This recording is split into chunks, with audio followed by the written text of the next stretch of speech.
and let us all do we can to build a better future.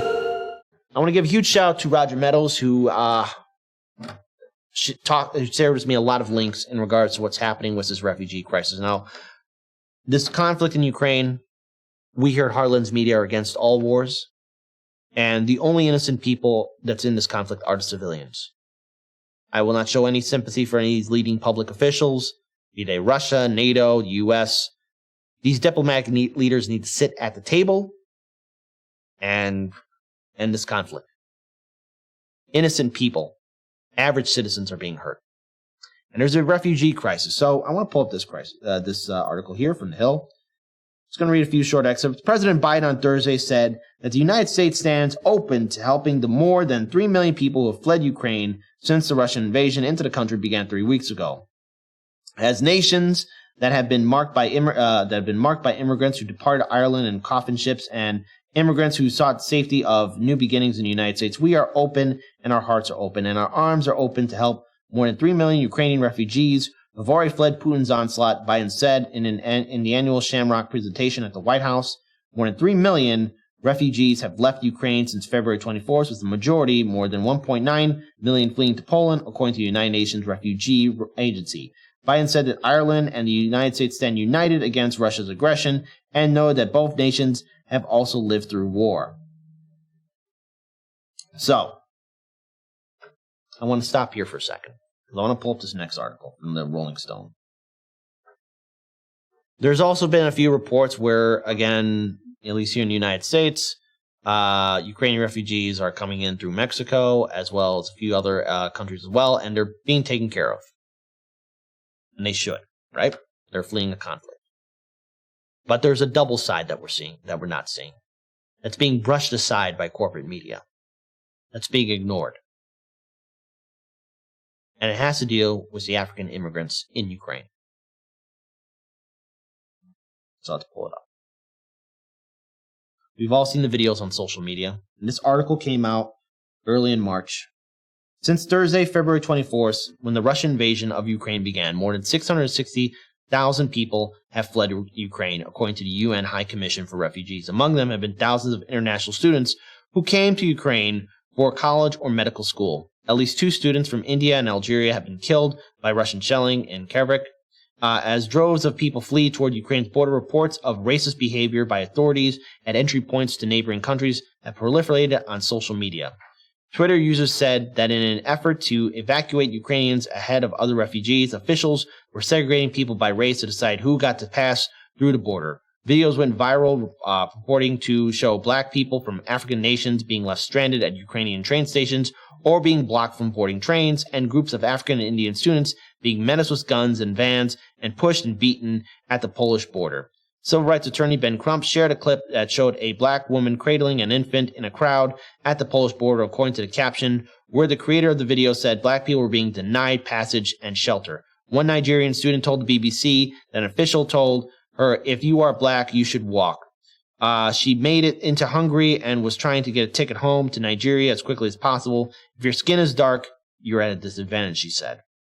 Another Nigerian student who fled to Hungary told Rolling Stone he had such a hard time at the Polish border, he had to turn back and try a different way out. I want to pause here for a second. Who the hell are these individuals at these borders to decide who can stay and who can go? Everyone's fleeing this conflict. They're all coming from Ukraine. They should be treated the same, with respect and dignity. And yet, we're seeing this double standard from corporate media in the United States. If you're fleeing from a war zone or a war-torn country, you should you deserve amnesty. But we're not seeing that in regards to cases like Yemen, Libya, Iraq, Afghanistan, Syria, or wherever else the United States is involved in. Let's face it also. How can we not forget when Kamala Harris was telling refugees from Central and South America, "Do not come here, the doors are closed, go back."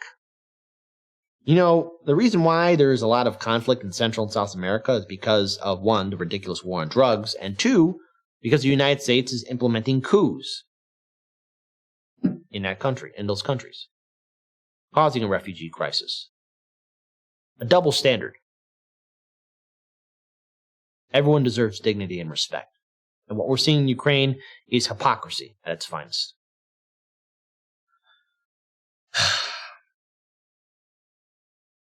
Continuing on, I eventually left the Poland border due to the inhumane behaviors of Ukrainian soldiers and the acts of racism, says Corey Emerald, 26.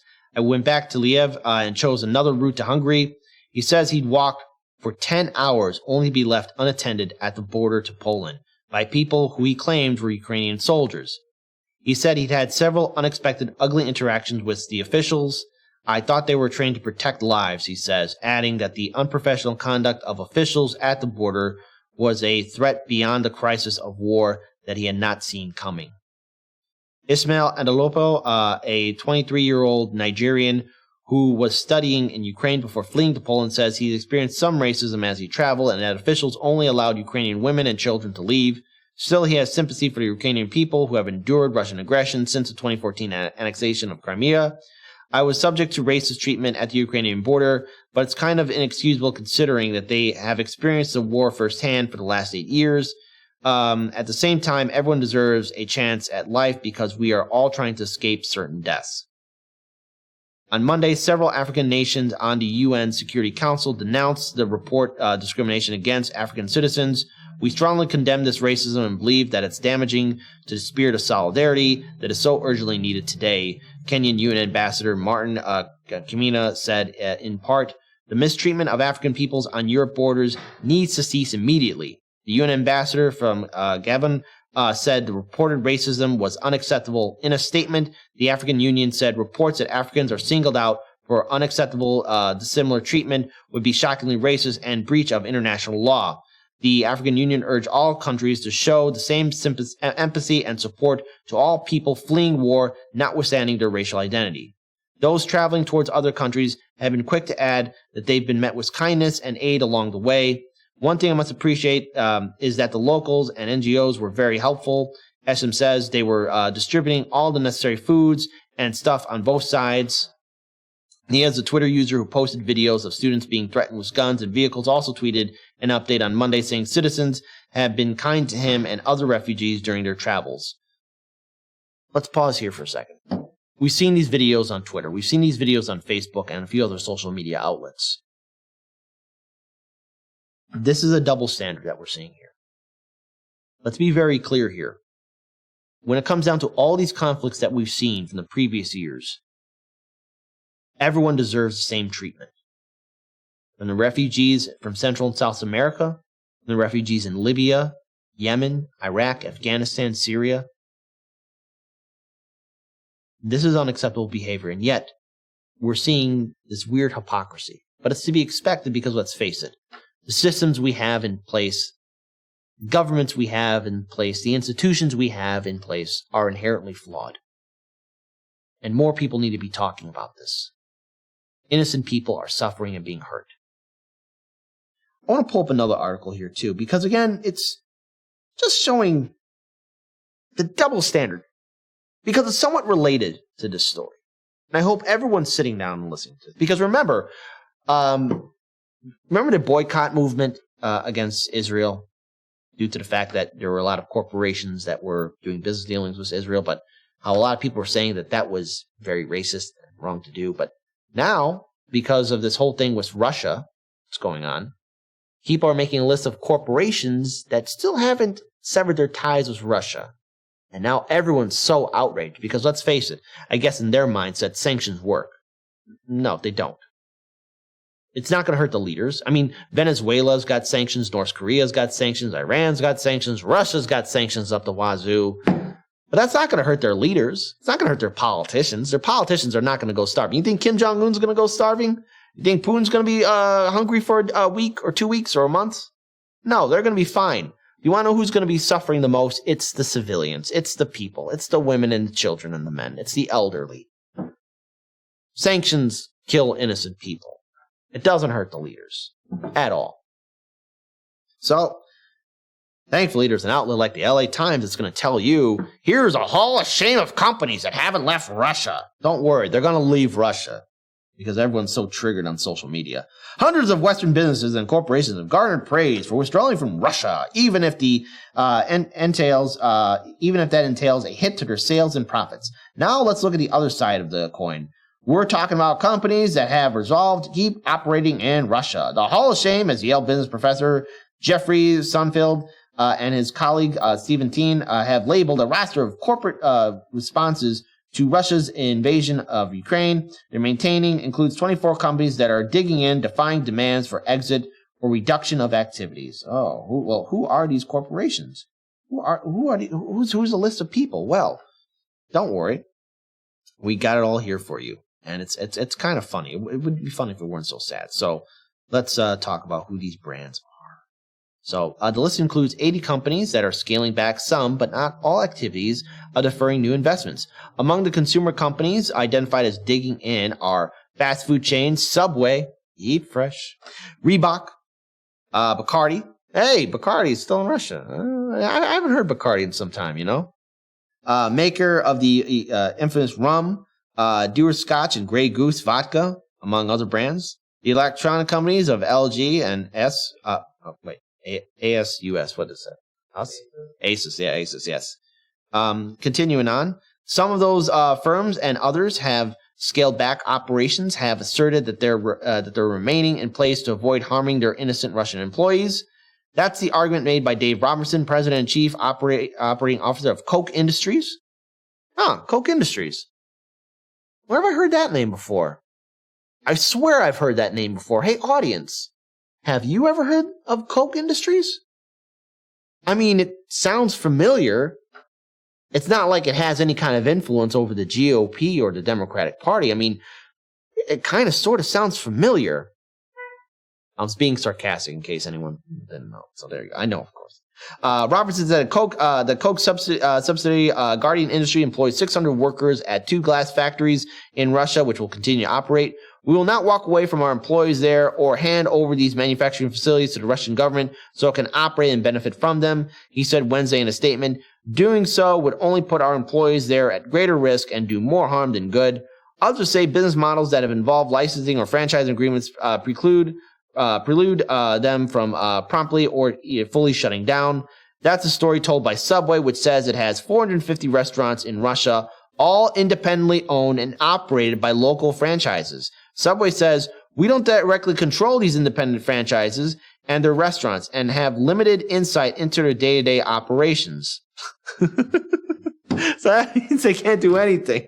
What do you want them to do? You want them to the people from Subway just to fly down to Russia and be like, hey, I know we had you sign this contract and you have our brand, but we're gonna have to shut it down. That's not how it works, folks. So again, the wonderful person known as Sunfield doesn't buy those excuses. Allusions to the well-being of their employees are a cover for cowardice, he told me. It's not true humanitarian impulse. It's just recast away. It's recast that way. These are empty, cynical messages about giving a couple of pennies to refugees from Ukraine and saying their hearts and minds are with them. As for franchise companies, Sunfield argues that they could buy out their franchises or licenses and exit Russia that way. But that's not how it works. The change in political atmosphere in Russia under Putin seems to have caught Western corporate managements by surprise. That shouldn't have happened. It's always clear that Russia's post-Soviet economic and political landscape was unstable at best. Mikhail Gorbachev's, Perestroika or Reconstruction yielded to financial lawlessness and the rise of a privileged class of oligarchs resembling organized crime capos. Very similar to the United States then. Corporate managements didn't know how to react when Putin's behavior began to inject even worse instability into the Russian environment. Putin had his pouts and tantrums, but they thought that they could just glide through them and that they wouldn't be a serious threat. So again, let's pause here. Let's stop right here. I wonder if there will be the same kind of pushback towards corporations that are still, doing deals with Israel. I mean, let's face it, Israel has an apartheid government, and they're enacting very harsh policies towards the Palestinian people. But notice the double standard. Now, these sanctions, no matter how they're implemented, are always going to hurt people. Innocent civilians. And when it comes down to this refugee crisis, we're seeing a double standard, especially when it's coming down to African immigrants that are trying to flee Ukraine. The stories are all the same. We see the videos. We see the hostility. We've got to be better than that. Before we end this segment, we all share the same planet. We all breathe the same air. We all have the same hopes and dreams. And, you know, this might be controversial, but there's somebody like you in Russia or in Iran or in North Korea or in China or anywhere else in the world. Point at a country on the map, and there's somebody like you there. If we can't learn to work together, and if we can't hold our governments accountable, I dread to think about the future of humanity.